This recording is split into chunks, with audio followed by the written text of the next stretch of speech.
Oh, I knew as soon as I saw that stinky goo, something like this was on the inside. Well, we've all heard the saying, an Oklahoma 10 is an LA 4. And when it comes to bikes, this is the Oklahoma 10. You might be saying, this thing looks horrible. How can it be a 10? Because it's the best in its class. Not the 450 class, the $300 flat class. Yes, I got this bike for 300 smackers. The good, the bad, and the ugly. We'll start with the ugly, because it's everywhere. The plastics, the chain, tires pretty bald, mud flaps gone, lever's broken, hot start won't hot start. But you might be saying, well, at least the seat's a nice gray seat. Well, let me inform you, this seat is actually blue. So this is a civilization of mold, mildew, and other spores that have taken over that seat. Now the good, of course, the price. Secondly, 2020 front fender. That adds at least $2,000 right there. When you're riding it, it's all you can see. Just pretend it's a 2020. Gold, Vortex, upper triple clamp, CNC. That's cool. Everybody likes gold.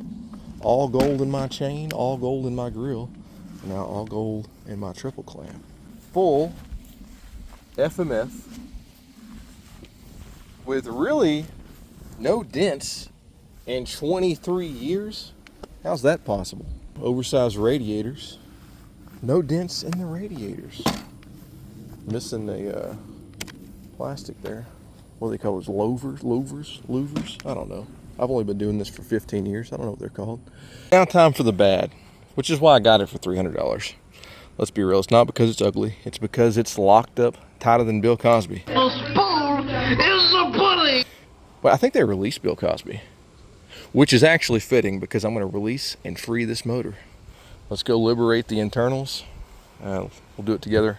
I don't know what's wrong with it yet, but we're going to find out here shortly. All right, she's officially on the stand, so you know the drill. Let's take the seat, subframe off, tank off, pull the carb out. We'll check the carb out later. There's no telling how long this line has been off of here and what has gone into the inlet. I also noticed the timing chain tensioner has no cap, so I'm sure that's full of dirt. And as all the kids on TikTok say, no cap. Anyway, yeah, let's get to tearing this thing down. All right, and right off the bat, what do you think? What's the air filter like? Oh, I've seen worse. We'll replace it, but I've seen worse. At least it has one. As I remove the tank, you can hear this, what sounds like a Black Widow web. It looks like one too. Somewhere there's probably a Black Widow in here. So that's great. While we're right here, one thing that you may not know about these Yamahas, early model steel frame Yamahas, the dipstick, there's not one here, just a fill cap. The dipstick is right here in the frame. The frame is the coolant sump system for all of the oil. So the oil flows out of the bottom end and into the frame here and circulates. And the dipstick, we'll pull this out and see what it looks like. I'm betting it's low and the crank lock from low oil. That's just my bet. Which generally you do have to start them to be able to get a good read, but I didn't see anything on it. But just a weird fact about these bikes, dipstick on the frame. Pretty bizarre.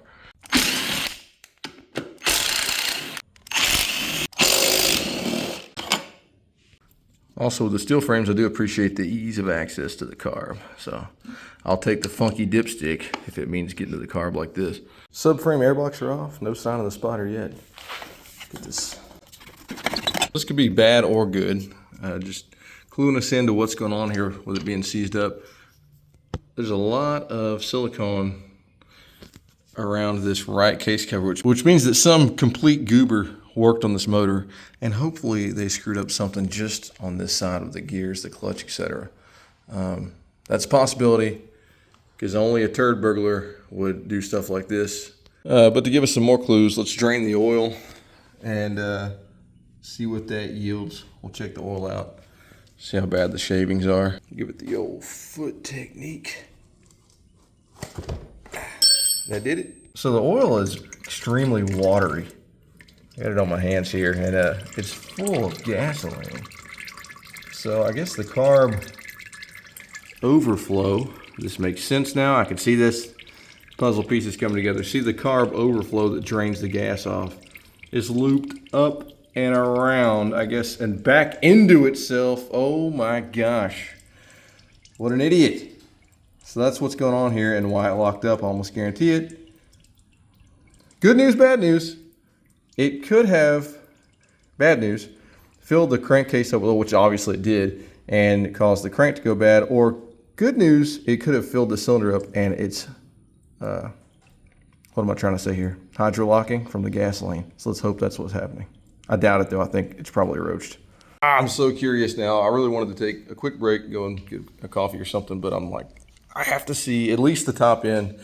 I've got to get this pulled down to the crank and see what's going on. We might get lucky and it's hydrolocking, but if gas gets in the oil while it's running, say night-night to your crankshaft and probably your cylinder too. So 50-50. It's 50-50. All right, well, I'm reaching into the widow's den here. Seems like I was hoping I could pull the spark plug and then just kick and shoot gas out of the cylinder maybe if it was hydrolocked, but the spark plug was already a little loose, so I'm assuming the last guy had done this already. The plug is out and doesn't look drippy, so that's not good. Let's turn it over, try to turn it over now and see. We're still locked. So, didn't get lucky there. Got to keep digging. Couldn't see any coolant in the radiator cap when I took it off, so let's drain it and see if we get anything here. Oh, yep. That's good. So we do have coolant, and it does look clean. So hopefully nothing was melted, but I'm assuming some internals are pretty jacked from the gas and the oil. Whoops. Yeah, so just to recap, for anybody not aware, that is not where this is a drain line for your fuel. It needs to go out onto the ground if there's an overflow problem. And this is looped back up into its own system. That is not where that goes. So that's why the engine filled with gasoline. Otherwise, this car looks to be in decent shape. What a shame. Then again, if this didn't happen, I wouldn't have got it. So thank you for doing that. All right, the headers come off and the valve cover is off. So it's time to get down to the nitty-gritty. Nothing here looks bad. Chain looks okay. I don't see any crazy damage right off the bat. And it's still totally locked. If I stand on it, it'll turn over once, but not great. So nothing wrong here. Let's keep moving and get these caps off. Then we'll pull the head, take a look at the piston and cylinder.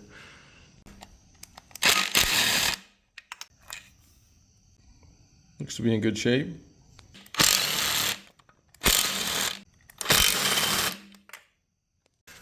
So we had a little bit of scoring on the intake journal. Nothing too major. It could be cleaned up, so I don't think the head's ruined. When I saw that, I got optimistic that we had a cam seizure only and it would turn over. However, she is rock solid even still. All the buckets look okay from what I can see here. The camshafts actually look really good themselves. So considering there's that much fuel in the oil, I'm happy with only this much scoring and damage. We can clean that up with some emery cloth. No big deal here. And the timing chain isn't kinked. Seems to be in good shape. All right, let's keep going. See if we can knock these head studs off real quick. Oh yeah. Yep. Not too seized up. Like I say, 23 years old. A lot of this bike is still in pretty good shape for 23 years. Alrighty, all the head studs are totally loose. Head's almost ready to be pulled, but another weird fact about these steel frame generation Yamahas, the oil galleries on the outside of the head. No internal oil galleries through the cylinder and head. Comes right up here and into the side. So we gotta take this 12 mil off and get this banjo bolt out of there. Pretty weird setup. Let's keep moving.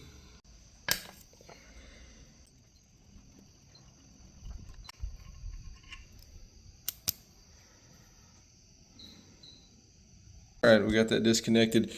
Something else I saw, apparently this bike has been rebuilt before, and by someone who is pretty careless, because no washers here, no washers here. So I thought this bike was an all original motor, aside from whatever they had done with this case goo over here. But I should have known better, knowing the bike is 22 years old, 23 years old. So yeah. We'll see what else they did wrong. All right, but everything's removed and the head's ready to be pulled off. So,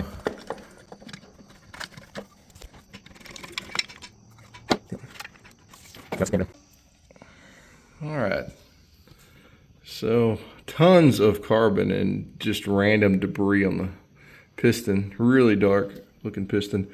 Piston's up top, so I can't really see the cylinder, but what I can see of it just looks dirty, not too bad, little carbon.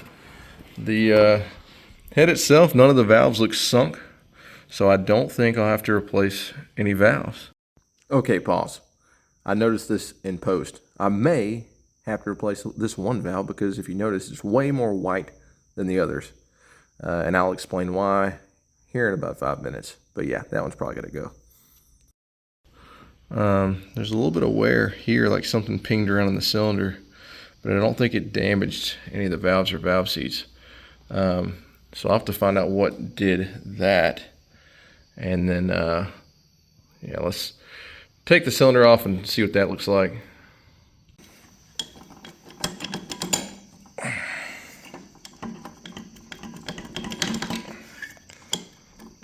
It's not coming off super easy. The webs are moving with the rod. I think the rod is toast. Oh man, I can barely, there we go.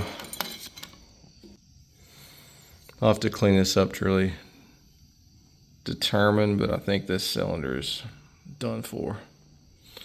Yeah, she's cooked.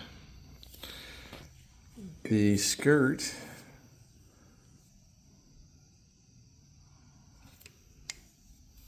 I've seen worse, but we'll throw a new piston in it. The wrist pin, nice and smooth. The rod, the webs don't move independently of the rod, so crank is history. So we're looking at, you know, not too bad. Crank, piston, cylinder. Alrighty, so the valve in question is this far left intake here.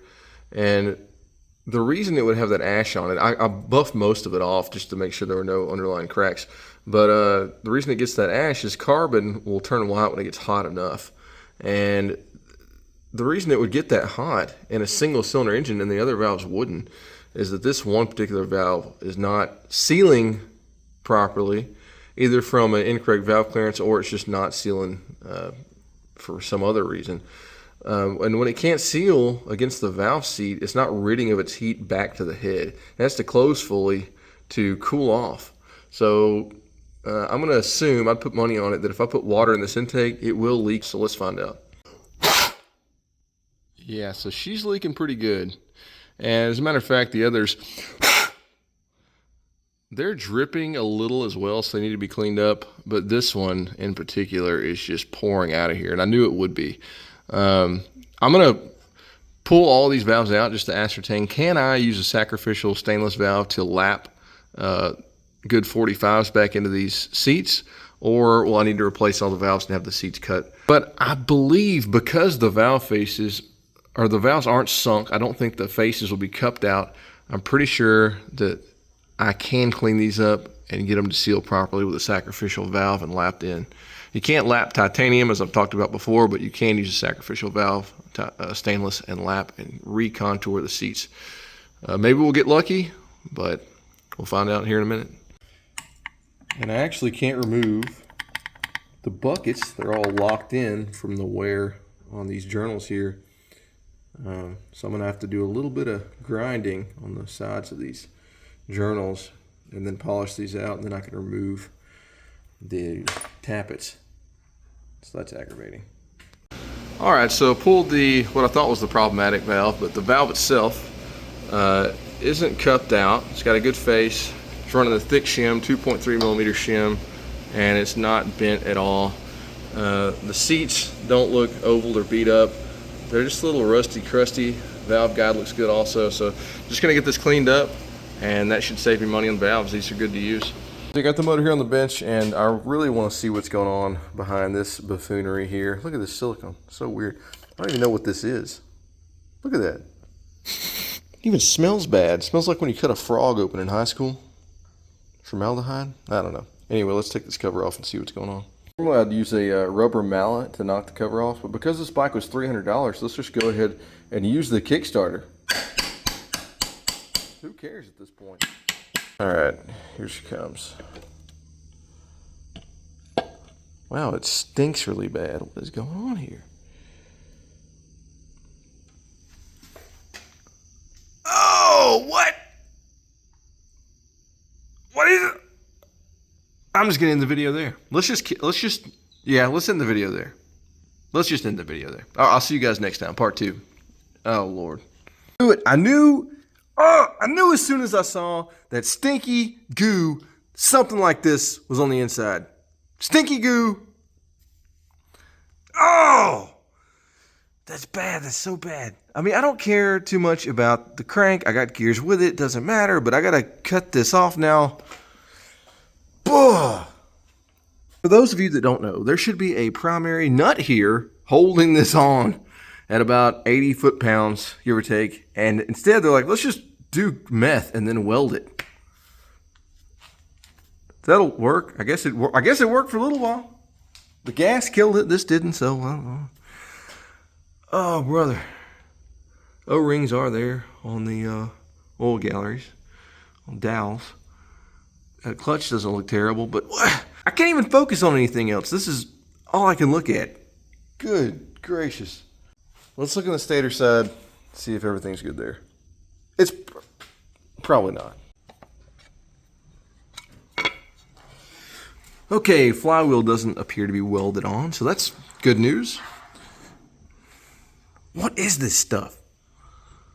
And this stinks too. All right, well, on that note, let's pause it here. This will wrap up part 1. I'm gonna wait for the crank and top end to come in the mail, and then we'll get the cases split and get this sucker built in part 2 and take it for a test run. Thanks for watching, and I'll see you guys in the next one. The spoon is the pudding, and then you put it in your mouth.